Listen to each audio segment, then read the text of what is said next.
Baik, Assalamualaikum warahmatullahi wabarakatuh. Perkenalkan, kami dari kelompok 3 dari mata kuliah Akuntansi Keuangan Menengah 1. Di sini kita akan membahas chapter 5 yaitu tentang Statement of Financial Position and Statement of Cash Flow. Sebelumnya, terima kasih kepada dosen pengampu kami, yaitu Bapak Dr. Sparta, SE, AK, MACA, selaku dosen pengampu Akuntansi Keuangan Menengah 1. Next. Sebelumnya, perkenalkan saya Karina Maleika dengan NIM 2023 1211141. Di sini saya tidak sendiri, saya bersama dua teman saya yaitu Perkenalkan, nama saya Samuel dengan NIM 2023 121111006. Perkenalkan, nama saya Raisya Nabila dengan NIM 2023 121111059.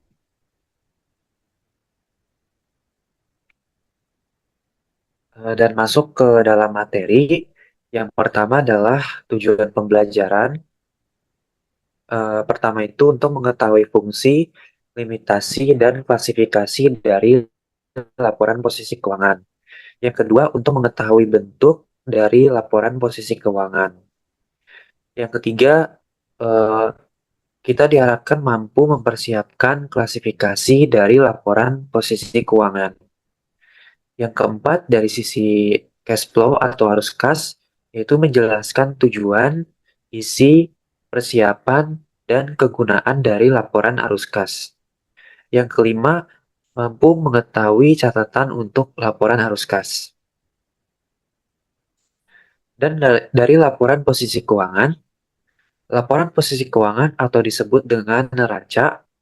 Yang pertama itu melaporkan aset, liabilitas, dan modal entitas atau perusahaan pada tanggal tertentu.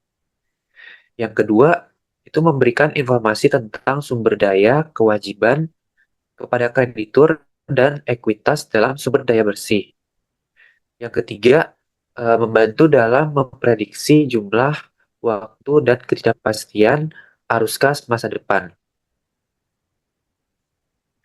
Dan tujuan dari laporan posisi keuangan sendiri yaitu untuk memberikan laporan keuangan dengan menjabarkan secara lengkap aset, hutang, dan modal pada tanggal yang spesifik.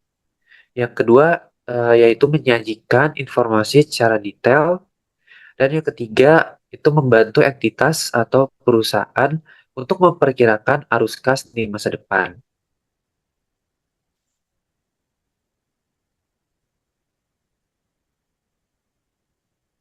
Baik, laporan posisi keuangan. Di sini ada fungsi laporan posisi keuangan.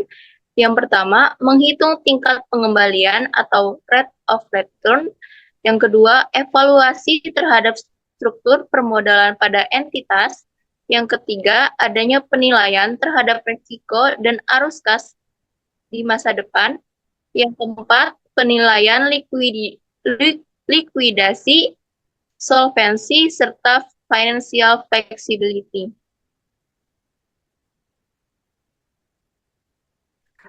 Dan di sini juga ada laporan posisi keuangan, yang dimana ada limitasi laporan posisi keuangan. Yang pertama, kebanyakan dari aset dan hutang dicatat pada hasil historical. Yang kedua, menggunakan judgment dan estimasi.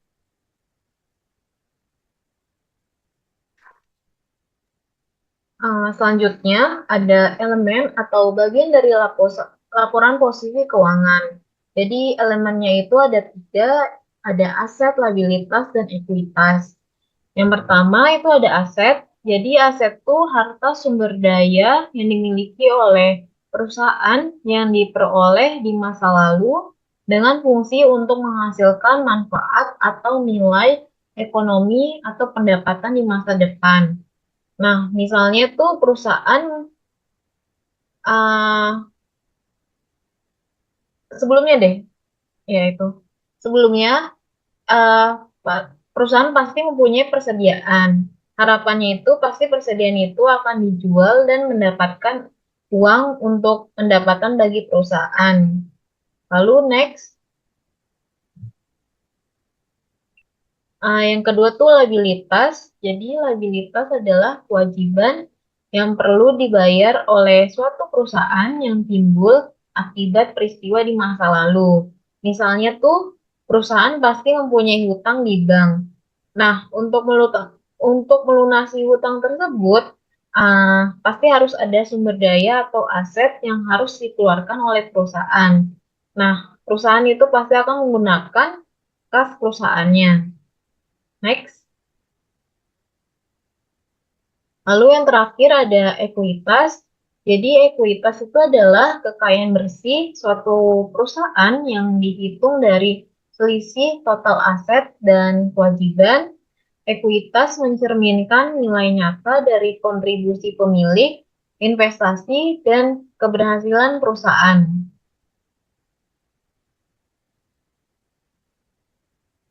Next. Nah, ini ada klasifikasinya. Jadi aset itu ada current asset dan non current asset.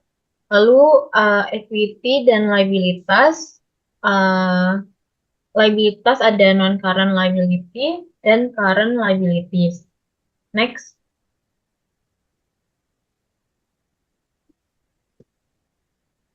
Dan di sini adalah klasifikasi dari aset tidak lancar atau bahasa Inggrisnya itu non-current asset.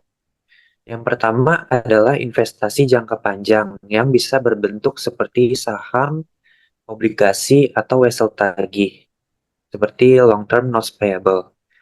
Dan yang kedua itu ada PPE atau property, plant, dan equipment. Yang ketiga adalah aset tetap tidak berwujud. Dan yang keempat adalah aset jenis lainnya. Dan dari klasifikasi investasi jangka panjang, yang pertama ada sekuritas yang bisa berbentuk bonds, ordinary share, atau long term notes. Yang kedua ada aset tetap berwujud, namun aset tersebut tidak digunakan untuk menunjang operasional perusahaan.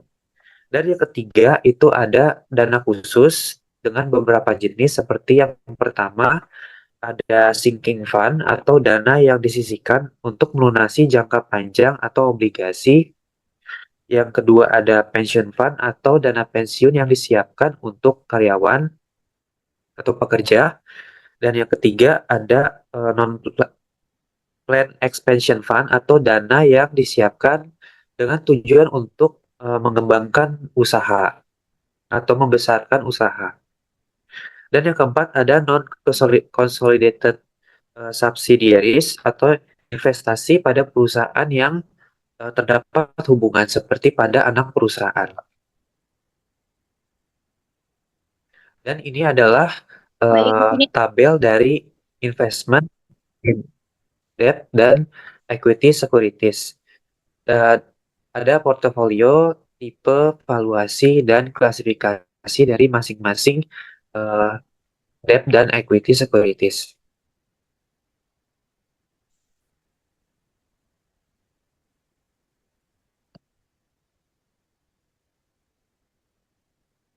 Baik, di sini ada laporan tentang long-term investment yang di mana ada aset-aset non-current asset. Yang pertama ada long-term investment. Di sini ditunjukkan $82.000.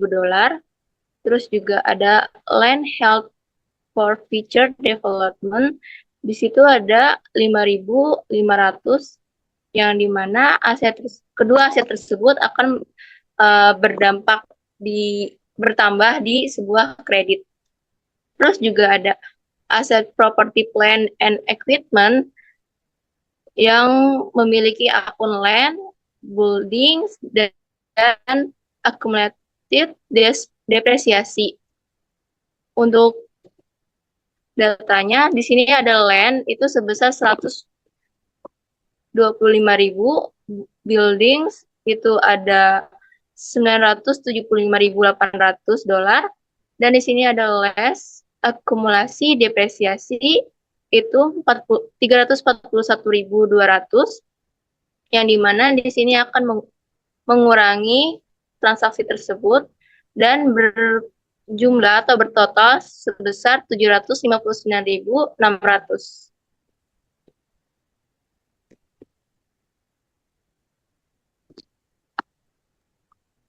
Lalu selanjutnya ada klasifikasi jenis kedua yaitu PPA atau Property, Plant and Equipment.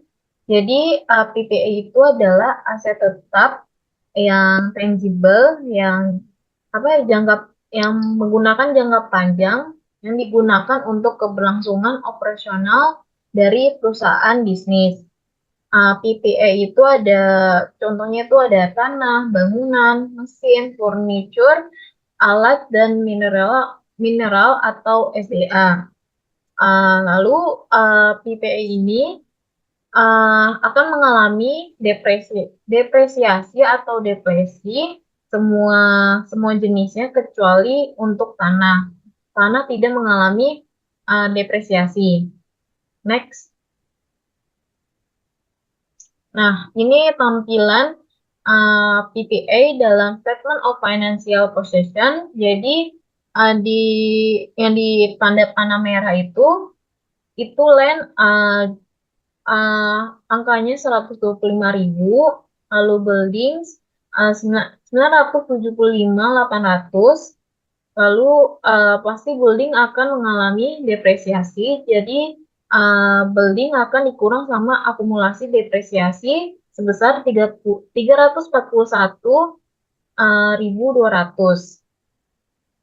Next.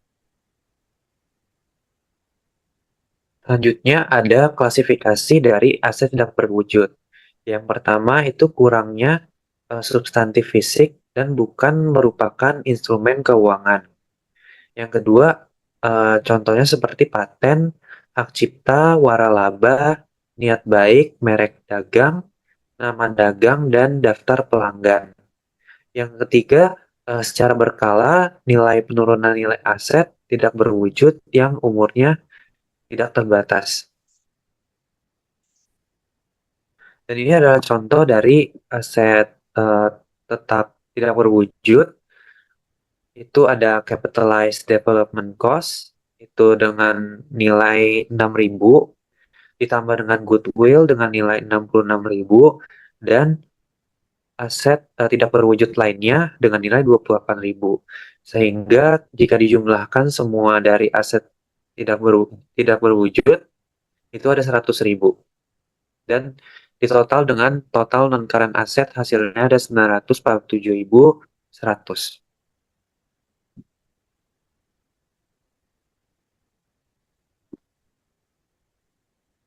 Baik, di sini ada aset lainnya, yang dimana aset lainnya ialah aktiva yang tidak dapat dikelompokkan dalam aktiva tetap berwujud dan aktiva tetap tak berwujud. Nah, di sini ada item bervariasi dalam praktiknya yang mencakup 1. Biaya dibayar di muka jangka panjang, 2. Piutang tidak lancar, yang ketiga aset dalam dana khusus, keempat properti dimiliki untuk dijual, yang kelima uang tunai atau surat berharga yang dibatasi.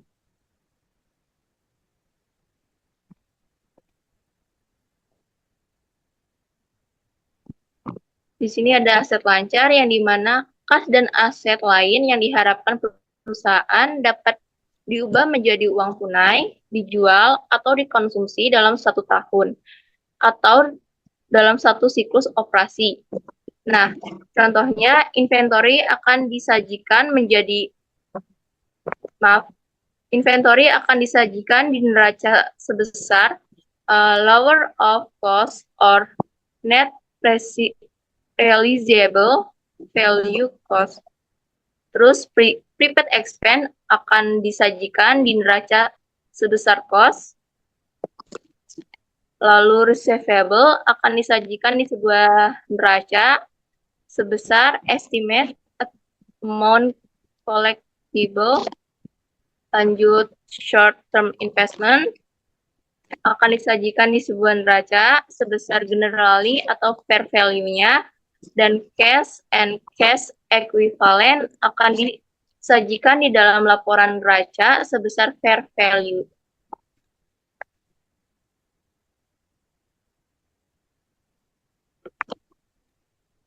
Selanjutnya ada persediaan. Jadi persediaan itu akan dicatat atau disclosure pada dasar penilaiannya, yaitu nilai realisasi yang lebih rendah atau biaya perolehan atau nilai realisasinya bersih. Nah, persediaan ini juga menggunakan metode hitungnya yang digunakan tuh FIFO atau biaya rata-rata. Next.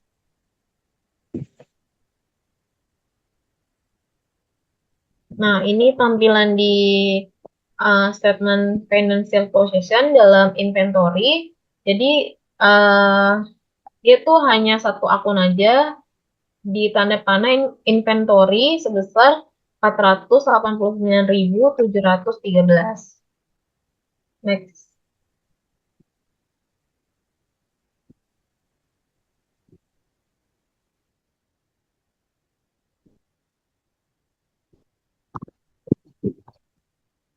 Lalu selanjutnya ada piutang. Jadi,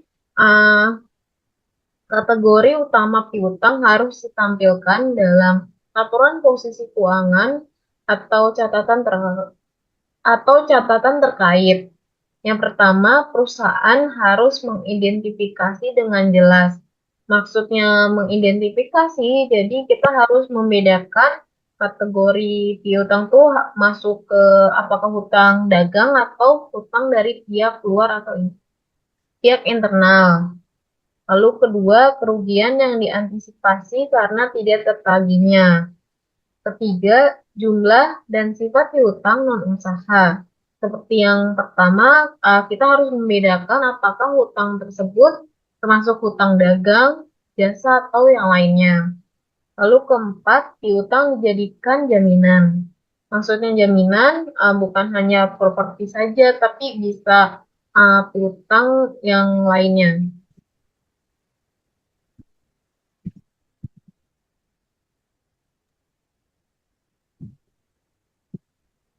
Nah, ini tampilan piutang dalam Statement of Financial Position.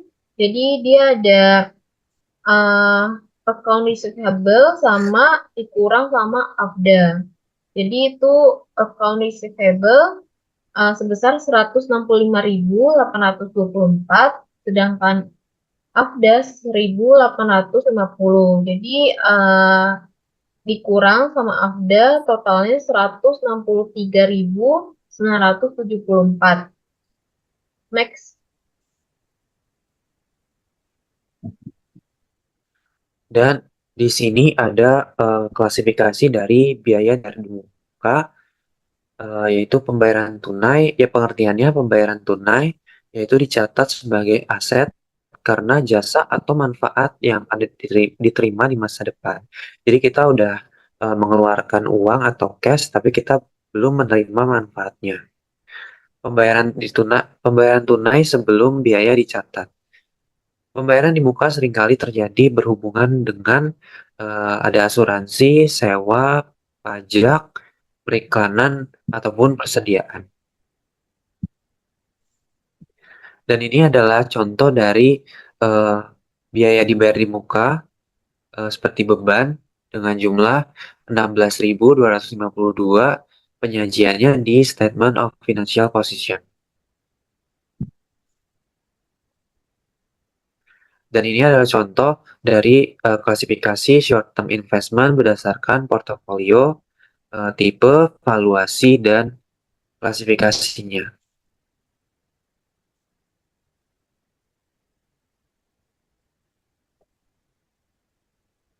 Di sini ada uang tunai, yang dimana yang kita tahu uang tunai adalah suatu alat pembayaran yang sah digunakan untuk menukar barang ataupun jasa. Nah, ciri-cirinya itu pertama, umumnya uang tunai tersebut terdiri dari uang kartal dan uang giro. Yang kedua, setara dengan kas untuk berinvestasi jangka pendek dan sangat liquid yang memiliki jatuh tempo dalam waktu 3 bulan atau kurang. Yang ketiga, pembatasan atau komitmen harus diungkapkan.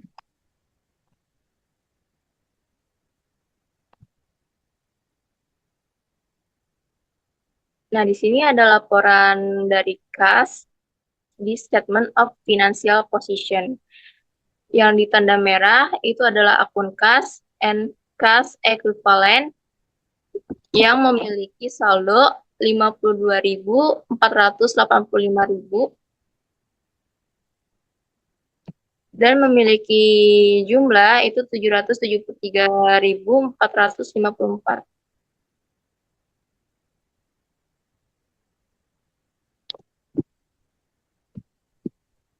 Selanjutnya ada klasifikasi dari bagian ekuitas. Yang pertama tuh share capital. Jadi share capital itu adalah nilai nominal atau nilai nominal saham yang diterbitkan. Ini mencakup saham biasa, kadang disebut saham biasa atau saham preferen. Jadi maksudnya share capital itu misalnya kita beli saham dengan harga 100 ribu. Tapi nanti pas kita jual, itu pertama kali harganya tuh 150. Lalu kedua, share premium. Jadi share premium itu adalah kelebihan jumlah yang dibayarkan melebihi nilai nominal atau nilai yang dinyatakan.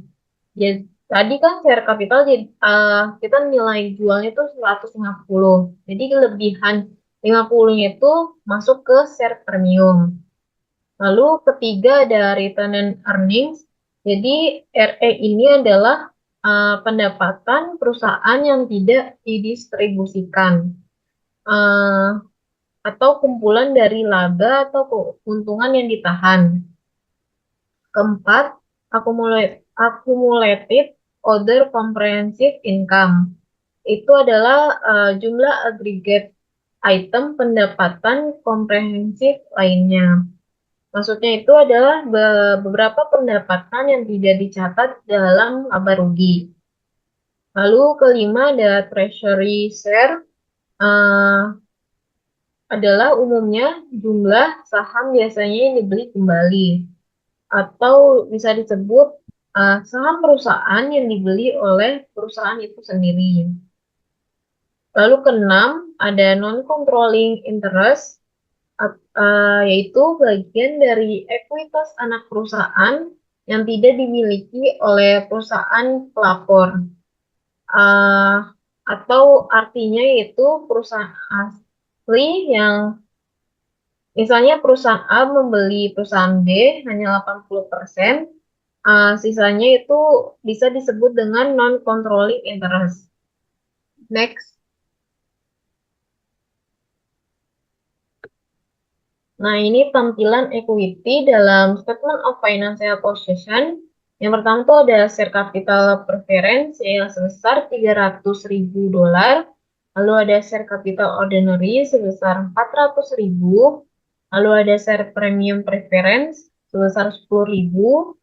Ada share premium ordinary sebesar 27.500. Lalu ada return and earnings sebesar 170.482.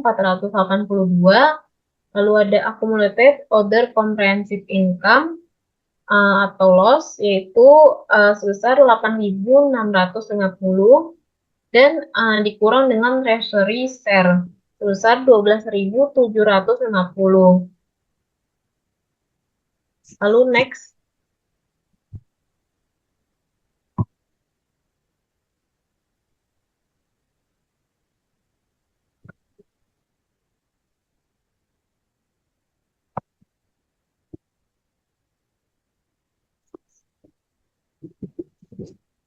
Selanjutnya adalah klasifikasi dari kewajiban tidak lancar atau kewajiban yang jatuh temponya tidak dalam waktu 1 tahun atau 1 siklus operasi perusahaan normal yang terdiri dari 3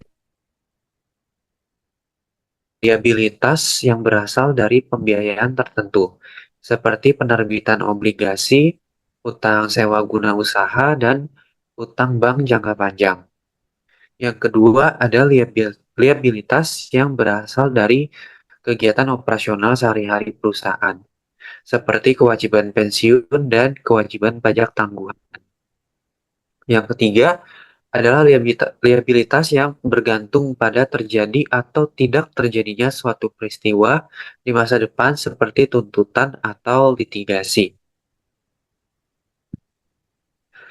Ini adalah contoh tampilan non-current liabilities atau hutang tidak lancar di Statement of Financial Position, di mana ada bond liabilities yang uh, expirednya di 31 Januari tahun 2025 dan provisions relate to pension dengan nominal 75.000. Maka total non-current liabilities adalah 500.000.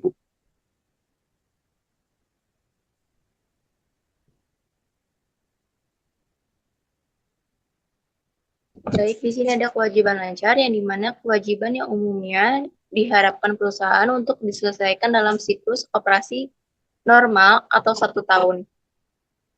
Nah, di sini meliputi yang pertama ada utang yang berasal dari akuisisi barang dan jasa, contohnya kayak utang usaha, utang gaji, utang pajak, dan lain-lain.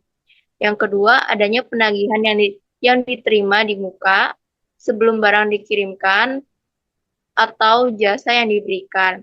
Contohnya, pendapatan sewa yang belum dihasilkan atau pendapatan dari pelanggan yang belum dibayarkan atau dihasilkan. Yang ketiga, adanya kewajiban lainnya yang pelunasannya akan dilakukan dalam siklus operasi, seperti bagian obligasi jangka panjang yang harus dibayarkan dalam periode berjalan atau kewajiban jangka pendek yang berasal dari pembelian peralatan.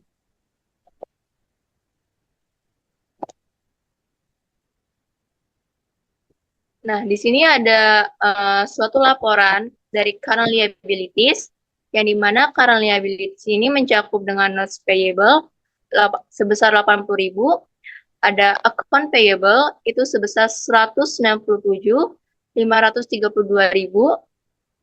terus ada interest payable sebesar 20.500. Ketika dijumlahkan itu mungkin ada 320.472.000 bersama salaries and wage payable dan akun lainnya.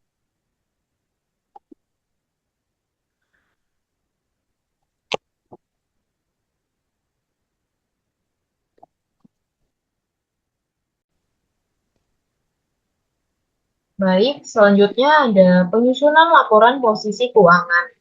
Jadi, format laporan penyusunan laporan posisi keuangan itu menurut PSAK atau disebut dengan IFRS tidak mensyaratkan format tertentu untuk menyajikan laporan posisi keuangan.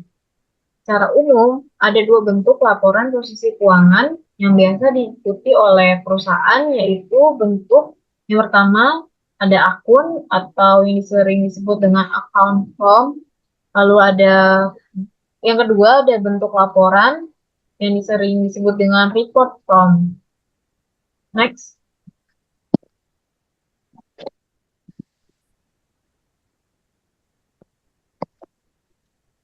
Nah, ini adalah tampilan dari account form, yaitu dengan mencantumkan aset di bagian sisi kiri dan sisi kanannya itu equity dan kewajiban.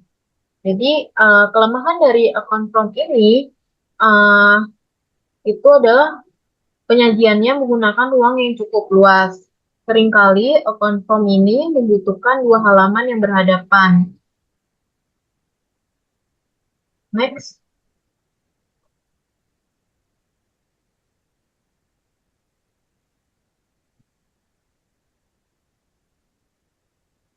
Nah, selanjutnya ada yang kedua tuh ada report form. Jadi report form ini adalah mencantumkan bagian aset diikuti oleh ekuitas dan kewajiban langsung di bawahnya dan pada halaman yang sama secara berurutan. Jadi seperti tampilan tersebut, dia bentuknya kayak neraca, kayak biasanya. Jadi aset yang paling atas kayak kas, piutang sewa tenda, perlengkapan, inventaris kantor, akumulasi penyusutan inventaris kantor, peralatan salon, lalu ada akumulasi penyusutan peralatan salon, lalu ada peralatan tenda dan lalu ada akumulasi penyusutan peralatan tenda, lalu ada sewa gedung dibayar di muka, lalu ada utang usaha, modal, dan terakhir laba bulan berjalan. Next.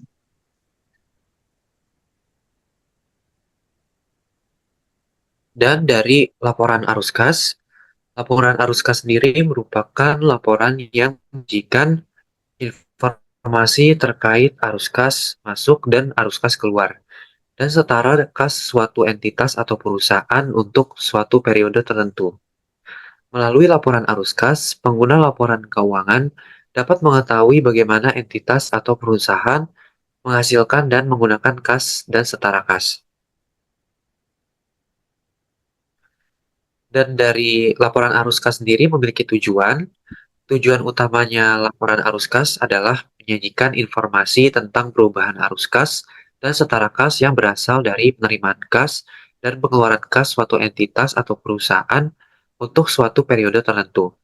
Laporan aliran kas itu melaporkan yang pertama adalah pengaruh kas dari operasi selama suatu periode, yang kedua itu transaksi investasi, yang ketiga itu transaksi pendanaan, dan yang keempat itu kenaikan atau penurunan kas bersih selama suatu periode.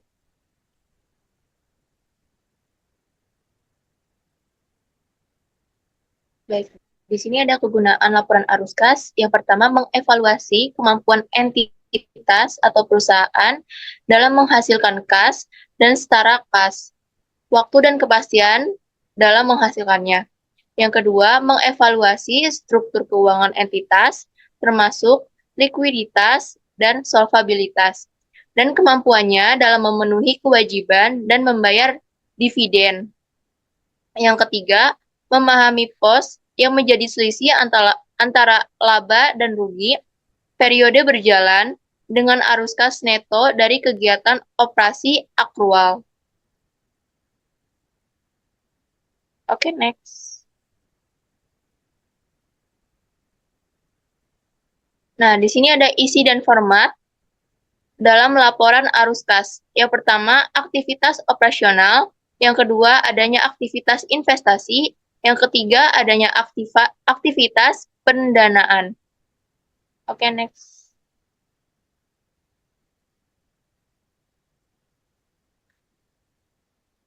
Di sini juga ada format dasar laporan arus kas. Yang pertama, aktivitas operasional.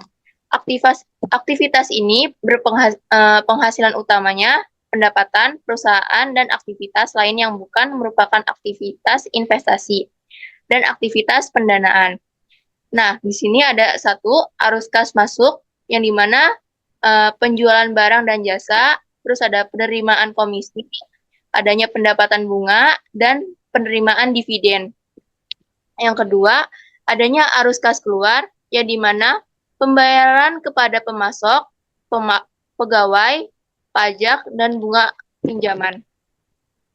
Yang kedua, adanya aktivitas investasi, yang dimana memperoleh dari penjualan aktiva tetap, serta investasi lain yang tidak termasuk setara dengan kas. Terus adanya arus kas masuk, penjualan aset tetap, penjualan aset tak berwujud, dan penjualan saham.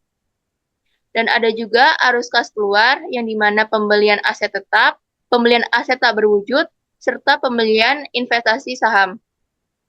Yang ketiga, adanya aktivitas pendanaan, aktivitas yang mengakibatkan perubahan jumlah serta komposisi, ekuitas, dan kewajiban jangka panjang suatu perusahaan. Arus kas masuk, menerbitkan saham, menerbitkan instrumen utang, dan adanya juga arus kas keluar, membeli kembali saham, terus membayar utang, membayar dividen kepada pemegang saham. Oke, next.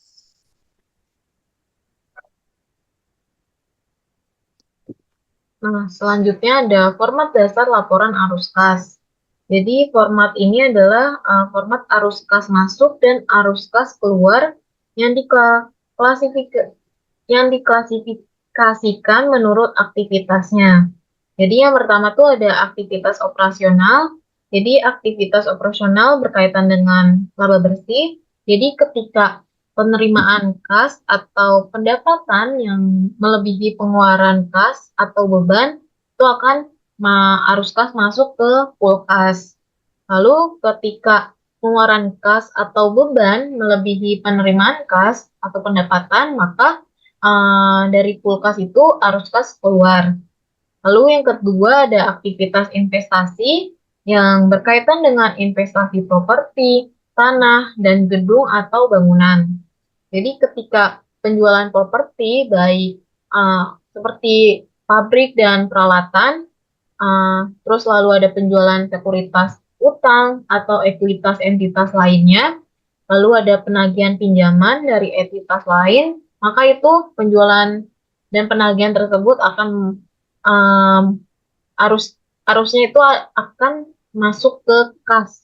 Lalu ada aktivitas investasi yang kedua, jika kita membeli properti, pabrik, dan peralatan, atau sekuritas utang, ekuitas entitas lainnya, dan pinjaman kepada entitas lainnya, itu arus kasnya akan keluar. Yang ketiga ada aktivitas pembiayaan.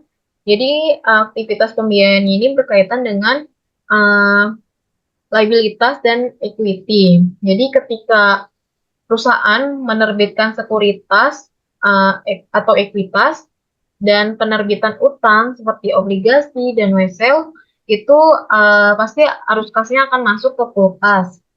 Lalu ketika perusahaan melakukan pembayaran dividen atau penembusan utang, pembelian kembali modal saham, pasti kas akan keluar dari pool kas. Next.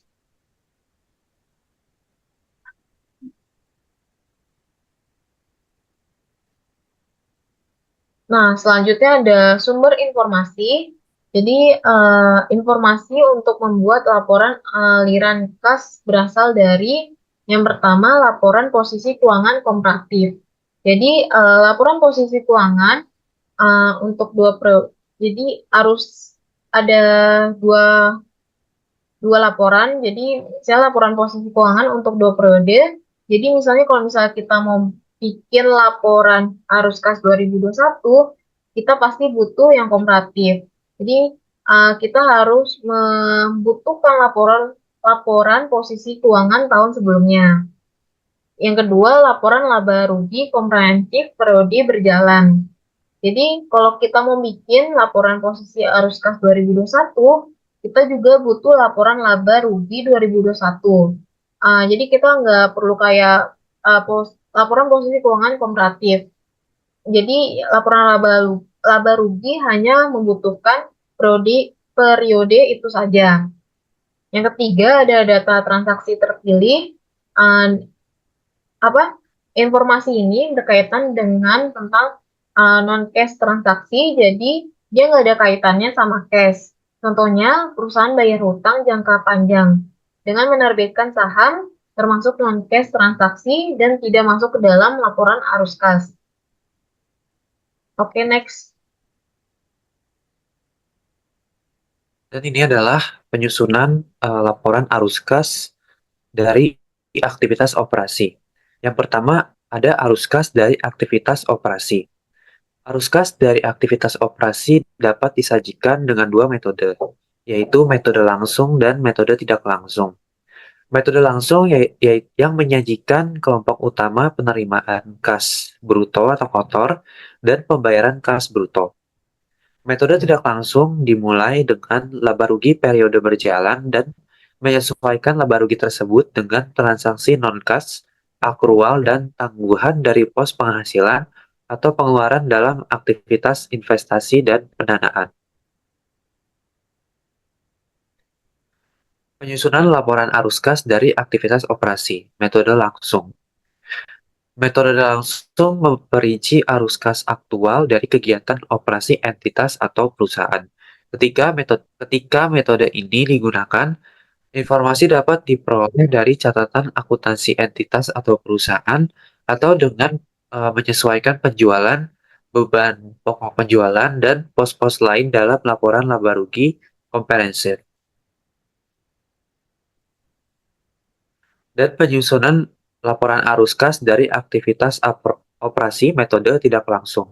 Dengan metode tidak langsung, arus kas bersih dari aktivitas operasi ditentukan dengan menyesuaikan laba atau rugi bersih dari pengaruh. Yang pertama, pengaruh perubahan persediaan dan piutang usaha serta utang usaha selama periode berjalan. Yang kedua, pos non kas seperti penyusutan provisi, pajak tangguhan, keuntungan, dan kerugian mata uang asing yang belum direalisasi, serta laba entitas asosiasi yang belum didistribusikan. Yang ketiga, itu pos lain yang berkaitan dengan aktivitas investasi pendanaan, misalnya laba dari penjualan aset tetap.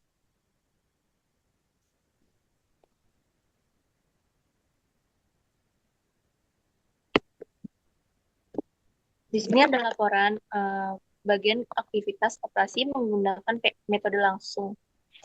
Di sini ada akun penerimaan kas dari pelanggan, pembayaran kas kepada pemasuk, pembayaran kas pada karyawan, pembayaran bunga, serta pembayaran pajak. Dan di sini ada sebuah data bagian aktivitas operasi menggunakan metode tidak langsung. Di sini ada akun laba sebelum pajak, penyesuaiannya terdapat depresiasi, kenaikan piutang usaha, kenaikan utang usaha, penurunan liabilitas pajak tangguhan, keuntungan penjualan aset tetap, serta kas yang dihasilkan dari operasi terdapat pembayaran bunga serta pembayaran pajak. Oke, next.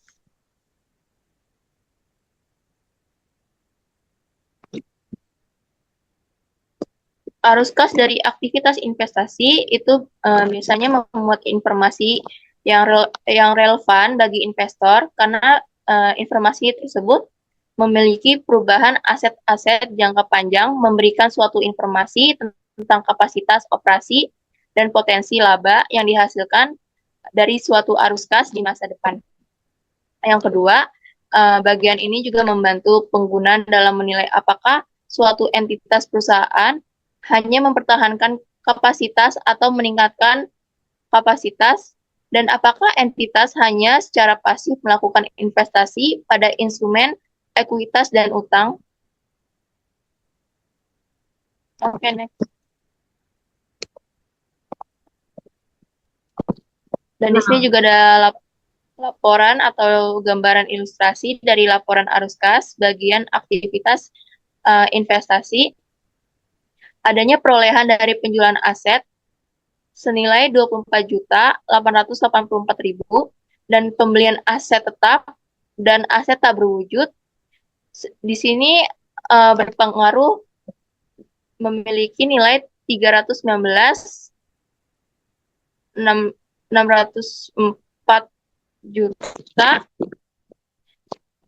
dan akuisisi investasi obligasi senilai 10.539.000 dan memiliki akun penerimaan dari pelepasan investasi di entitas asosiasi 326.015.000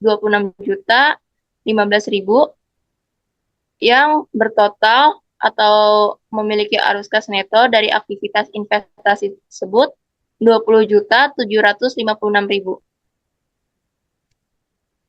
Oke, next. Lalu yang ketiga ada arus kas dari aktivitas pendanaan. Jadi pengguna laporan keuangan memerlukan informasi arus kas dari aktivitas pendanaan untuk mengetahui informasi tentang perubahan struktur model entitas atau perusahaan. Jadi informasi ini penting untuk mengetahui pihak-pihak yang berkepentingan atas klaim terhadap arus kas perusahaan di masa depan. Next. Nah, Dan ini berikut adalah ilustrasi laporan arus kas dari bagian aktivitas pendanaan. Arus kas dari aktivitas pendanaan itu ada seperti kenaikan utang bank yang dan ada pembayaran dividen yang akan mengurangi dari saldo aktivitas pendanaan. Lalu ada penerbitan saham biasa yang akan menambah kas dan perolehan dari saham treasury yang akan mengurangi dari saldo kas aktivitas pendanaan. Sehingga arus kas bersih dari aktivitas pendanaan adalah sebesar 434.897.700. Pembuatan laporan arus kas. Penentuan. Yang pertama adalah kas yang disediakan oleh aktivitas atau digunakan dalam operasi.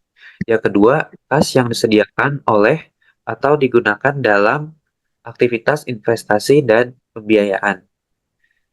Ketiga, perubahan, kenaikan ataupun penurunan fluktuatif kas selama periode berjalan. Yang keempat, rekonsiliasi perubahan kas dengan saldo kas awal dan saldo kas akhir. Penyusunan Di sini adanya laporan penyusunan posisi. yang adanya aktivitas signifikan, non-kas, tidak semua aktivitas signifikan, perusahaan melibatkan kas. Contohnya, adanya aktivitas non-kas yang signifikan. Yang pertama, penerbitan saham biasa untuk membeli aset. Yang kedua, konversi obligasi menjadi saham biasa.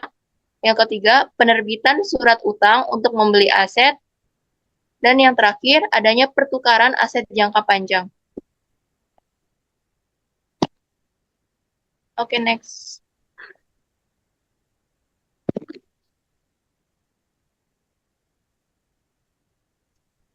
Di sini ada sebuah laporan dari PT Nestor SA, Statement of Cash Flow-nya.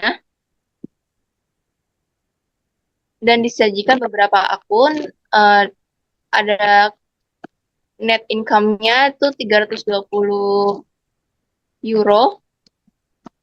Terus ada akun depresiasi expense, amortization of intangible, gain on sale of plant asset, increase in account receivable, decrease in inventory, dan decrease in account payable. Yang bisa kita lihat itu total seluruh aset tersebut adanya 411.750 euro. Dan di sini juga ada cash flow from investing aktivitas, yaitu aktivitas investasi, sale of plant asset itu 90.500, adanya purchase of equipment di sini mengurangi dari pembelian aset itu sebesar 182.500 euro, dan membeli atau purchase of land itu mengurangi juga 70.000 dolar. Yang bisa kita lihat itu total seluruh aset investing activities itu 162.000. Dan di sini juga ada cash flow from financing activities, itu adanya transaksi payment of cash dividend mengurangi 19.800, terus juga adanya issuance of ordinary share itu menambah 100.000, dan redemption of bonds itu mengurangi 50.000. Yang bisa kita lihat net cash dari aktivitas financing itu 30.200, dan ketika kita menjumlahkan itu net increase in cash-nya itu 279.950, dan cash at beginning of year-nya itu 135.000, yang bisa kita dapatkan 414.950 sebagai cash at end of year. Oke, next.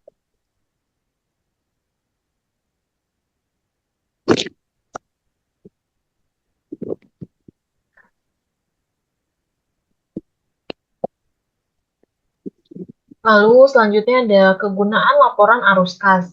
Jadi tanpa kas perusahaan tidak akan dapat bertahan. Makanya ini ada arus kas dari. Jadi ada kegunaan dari laporan arus kas. Arus kas dari operasi yang pertama itu ada jumlah tinggi atau high demand, yaitu perusahaan dapat menghasilkan kas yang cukup untuk membayar tagihan. Lalu yang kedua jumlah rendah, yaitu perusahaan mungkin harus melakukan peminjaman atau menerbitkan sekuritas ekuitas untuk membayar tagihan. Next. Nah, yang pertama tuh ada likuiditas keuangan. Jadi rumusnya ada rasio cakupan rumus dari rasio cakupan utang tunai lancar sama dengan kas bersih yang disediakan oleh aktivitas operasi dibagi dengan labilitas lancar rata-rata. Jadi likuiditas keuangan menggunakan apa? Rasio ini mengindikasikan apakah perusahaan dapat melunasi labilitas lancarnya dalam tahun tertentu dari operasi perusahaannya. Lalu yang kedua, rasio yang mendekati 1:1 adalah bagus, karena mengindikasikan bahwa perusahaan dapat memenuhi semua labilitas lancarnya dari arus kas yang dihasilkan secara internal. Apabila tidak banding apa perusahaannya tidak banding 1:1, maka dia tidak bisa apa mengindikasikan bahwa arus kas perusahaan tersebut tidak lancar. Jadi kalau misalnya lebih atau kurang, maka perusahaan harus meminjam. Next. Nah, yang kedua itu ada fleksibilitas keuangan. Jadi rumus dari rasio cakupan utang tunai sama dengan kas bersih yang disediakan oleh aktivitas operasi dibagi dengan total labilitas rata-rata. Ini beda dengan yang di atas. Kalau yang di atas tuh yang sebelumnya labilitas lancar rata-rata, sedangkan yang ini menggunakan total dari labilitas rata-rata. Jadi semakin tinggi rasio ini, semakin kecil kemungkinan perusahaan akan mengalami kesulitan dalam memenuhi kewajibannya pada saat jatuh tempo. Akibatnya, rasio ini menandakan apakah perusahaan dapat membayar hutang-hutangnya dan bertahan hidup jika sumber dana eksternalnya terbatas atau terlalu mahal. Jadi, apabila perusahaan ini mampu membayar atau melunasi semua kewajiban atau liabilitasnya tanpa menjual aset tetap atau pinjam dari perusahaan lain, maka itu perusahaannya aman. Next. Lalu ada arus kas bebas dan contoh penyajiannya, yaitu kas bersih yang disediakan oleh aktivitas operasi sebesar 411.750 dikurangi dengan pengeluaran modal dan dividen. Pengeluaran modal sebesar 252.500 dan dividen sebesar 19.800 yang mengurangi dari kas bersih yang disediakan oleh aktivitas operasi. Sehingga hasil dari arus kas bebas adalah 139.450 dolar. Jumlah arus kas perusahaan untuk membeli investasi tambahan, melunasi hutang, dan membeli saham treasury atau hanya untuk menambah likuiditas perusahaan. Informasi tambahan. IFRS mensyaratkan satu set lengkap laporan keuangan untuk disajikan setiap tahun. Satu set lengkap laporan keuangan terdiri dari berikut ini. 1. Laporan posisi keuangan pada akhir periode. Yang kedua, laporan laba rugi komprehensif. Yang ketiga, laporan perubahan ekuitas atau laporan perubahan modal. Dan yang keempat, laporan arus kas. Yang kelima, catatan yang berisi ringkasan kebijakan akuntansi yang signifikan dan informasi penjelasan lainnya. Teknik Baik, di sini ada pengungkapan parenthetical explanation. Jadi perusahaan sering memberikan informasi tambahan dengan penjelasan dalam kurung yang mengikuti item tersebut. Penjelasan dalam kurung tentang jumlah saham yang diterbitkan oleh perusahaan Hitachi atau JPN dari Jepang pada laporan posisi keuangan di bawah ekuitas.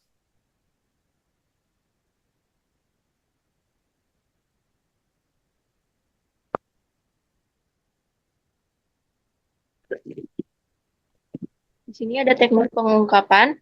Yang kedua, referensi silang dan item kontrak.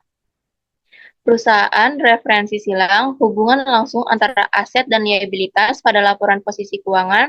Sebuah perusahaan mungkin menunjukkan entry berikut, satu tercantum di antara aset lancar dan yang lainnya tercantum di antara liabilitas lancar. Dan di sini ada sebuah data yang dimana current asset in part,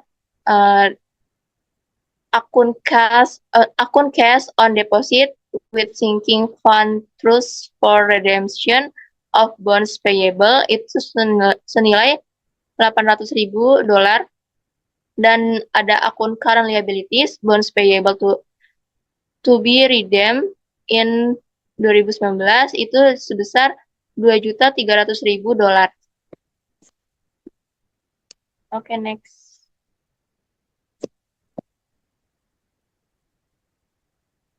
Dan di sini ada sebuah pedoman lainnya. Yang pertama, saling menghapus atau offsetting di IAS nomor 1 mengindikasikan bahwa aset dan liabilitas serta pendapatan dan beban dilaporkan secara terpisah. Jika tidak, maka akan sulit bagi pengguna untuk memahami suatu transaksi atau peristiwa yang terjadi di sebuah perusahaan. Yang kedua, adanya konsistensi. Jadi, di sebuah kerangka konseptual mengindikasi bahwa perusahaan harus mengikuti prinsip dan metode yang konsisten dari suatu periode ke periode berikutnya. Yang ketiga, adanya penyajian wajar. Perusahaan harus menyajikan secara wajar posisi keuangan, kinerja keuangan, dan keuangan, kinerja keuangan dan arus kas perusahaan. Penyajian yang wajar berarti penyajian yang jujur dari suatu transaksi dan peristiwa dengan menggunakan definisi dan kriteria pengakuan dalam kerangka konseptual. Oke, next.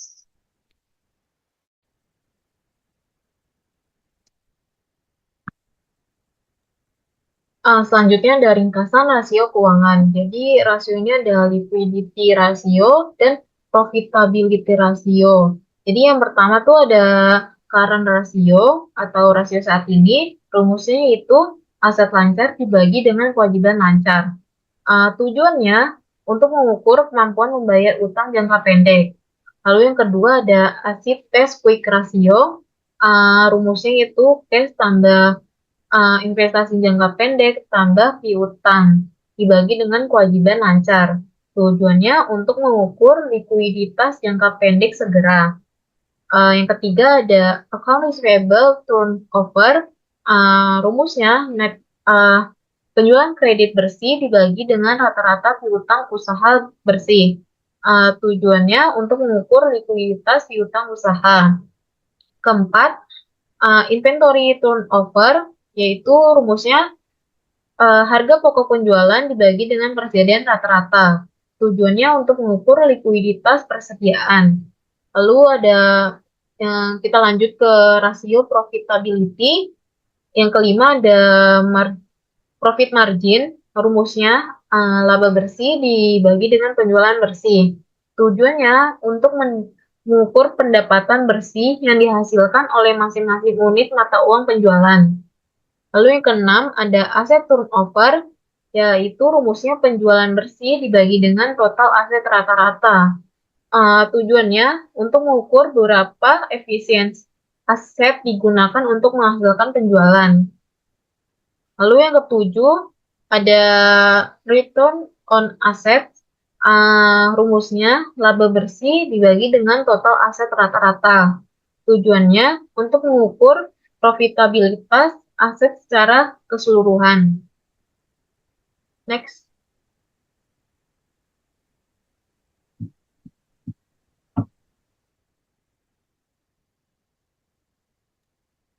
Sorry Sam, itu mic-nya.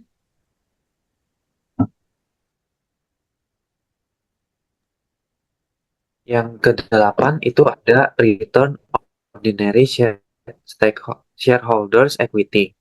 Cara menghitungnya itu net income dikurang dengan dividend preference dan hasilnya dibagi dengan average ordinary share equity atau rata-rata dari modal saham. Fungsinya untuk mengetahui untuk digunakan menghitung dan mengukur serta menganalisis laba yang diperoleh oleh perusahaan. Yang kesembilan ada earnings per share atau EPS. Cara menghitungnya net income dikurang dengan dividend preference dan dibagi dengan weighted average ordinary share outstanding atau rata-rata saham biasa yang beredar. Fungsinya untuk memungkinkan investor membandingkan kinerja keuangan antara perusahaan-perusahaan dan industri dengan jenis yang sama. Dan yang 10 di rasio yang ke-10 ada price earnings rasio atau PE rasio. Cara menghitungnya market price per share dibagi dengan hasil dari earnings per share. Fungsinya untuk mengetahui proporsi harga saham perusahaan terhadap laba per sahamnya. Rasio PE yang tinggi dapat berarti bahwa saham suatu perusahaan dinilai terlalu tinggi atau bahwa investor mengharapkan tingkat pertumbuhan yang lebih tinggi.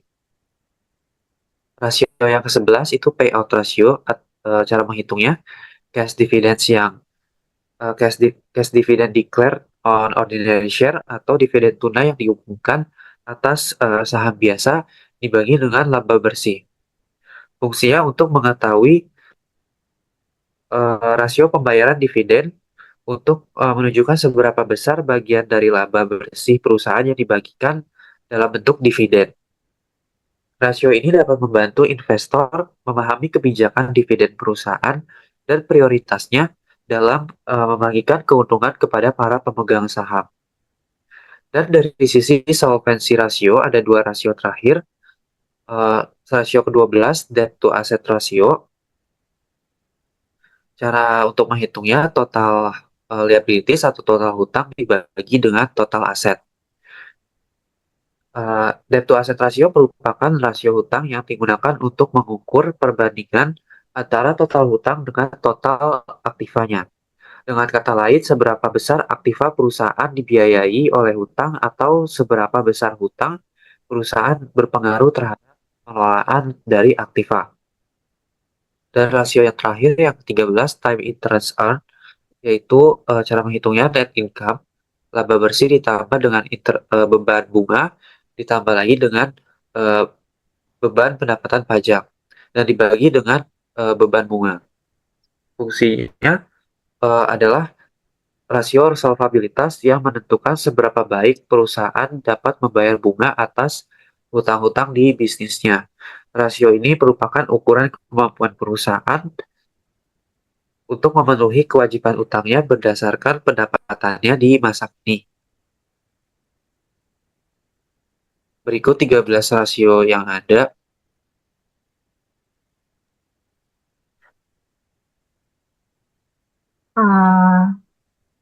Sebelumnya dari kami segitu dari kami, kurang lebihnya mohon maaf. Semoga materi yang kita jelaskan bermanfaat bagi kalian semua. Dari kami sekian dan terima kasih.